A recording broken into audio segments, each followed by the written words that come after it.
I'm Teisha Bader with Shalom TV's news update for Monday, June the 17th, 2013. Israeli Prime Minister Benjamin Netanyahu reacted today to Iran's recent presidential elections. The Iranian election clearly reflects deep disaffection of the Iranian people with its regime, but unfortunately doesn't have the power to change Iran's nuclear ambition. Netanyahu's statement echoes sentiments Israel expressed earlier on the election Friday of Hassan Rouhani. As you may have seen on IBA News, the Israeli Foreign Ministry had issued a statement following the election of the president with a reminder that it was Iran's supreme leader, Ayatollah al-Khamenei, and his inner circle who control Iran's nuclear program, and not its president. It read, Iran will continue to be judged by its actions in the nuclear sphere as well as on the issue of terror. A contingent from the Republic of Fiji will be helping to fill out the United Nations peacekeeping force in the Golan Heights, following Austria's withdrawal of its troops from the area. Approximately 170 troops from the island country will arrive in the region along the Israeli-Syrian border at the end of this month.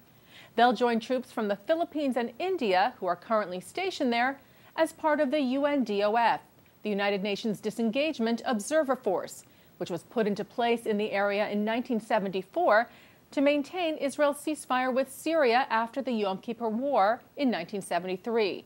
The addition of the troops from Fiji will still leave the UNDOF forces way under the 1,000-member mark that it is supposed to be.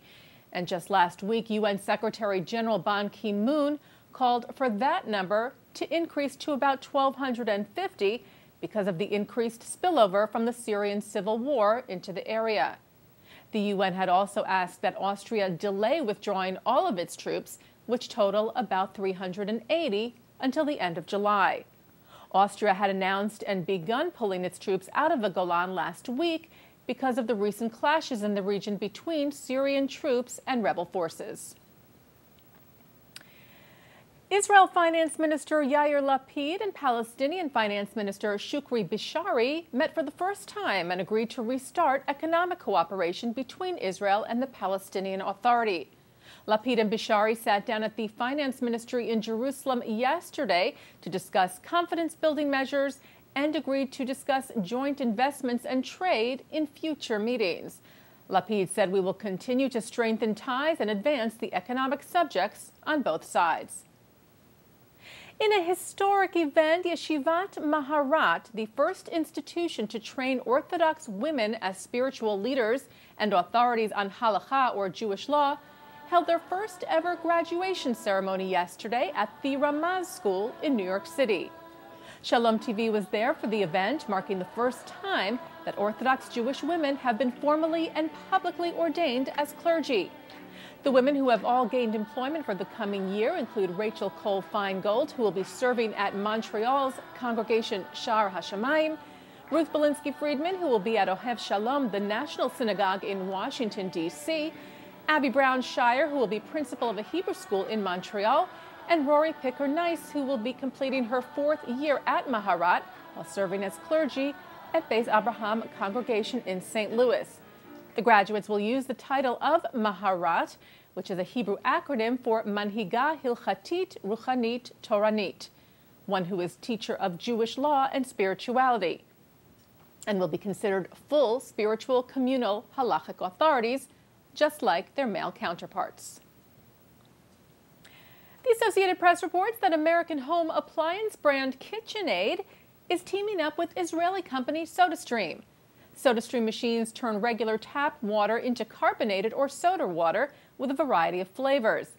It was rumored several weeks ago that PepsiCo and possibly Coca-Cola were also in talks with the Israeli company. However, those rumors were never confirmed.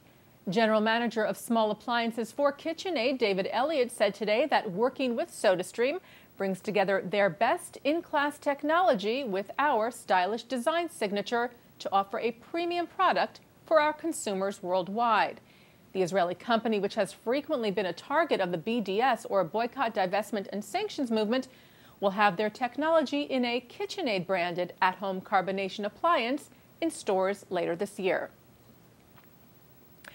And finally, Shalom TV arrived in Israel today for the 5th annual Israeli Presidential Conference, Facing Tomorrow 2013, which features an all-star lineup of speakers, including former U.S. President Bill Clinton, former Soviet Union President Mikhail Gorbachev, and Prince Albert of Monaco, as well as Tony Blair, actress Sharon Stone, among others. The conference will bring together more than 5,000 participants to listen as top world leaders engage in the questions: how can we foster a better tomorrow for the international community, Israel, and the Jewish world? Shalom TV will be bringing you full coverage of this conference coming soon, but tomorrow join Shalom TV live from Jerusalem, 8 p.m. Israel time, 1 p.m. New York time, as we bring you the opening ceremony of the conference, the 90th birthday celebration of Israeli President Shimon Peres, which will include a performance from the legendary Barbra Streisand. That's tomorrow, Tuesday, June the 18th at 1 p.m. on Shalom TV. And that's Shalom TV's news update from Monday, June the 17th, 2013. I'm Teisha Bader.